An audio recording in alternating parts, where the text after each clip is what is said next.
আমারে ছাইরা দিতে আরো কষ্ট।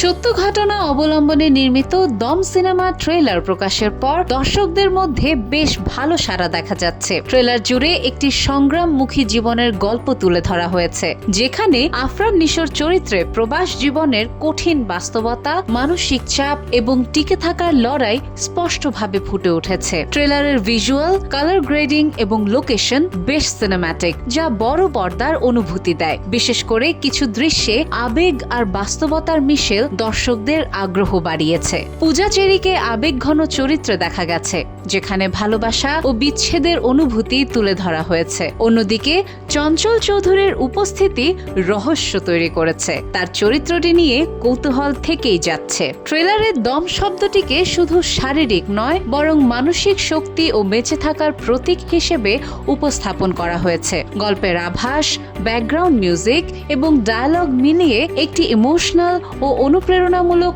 আবহ তৈরি হয়েছে। সব মিলিয়ে ট্রেলারটি দর্শকদের মনে কৌতূহল তৈরি করতে পেরেছে। নির্মাণ, অভিনয় ও গল্প সবকিছু মিলিয়ে দম আসন্ন ঈদে আলোচনায় থাকা একটি শক্তিশালী সিনেমা হতে পারে বলে ধারণা করা হচ্ছে।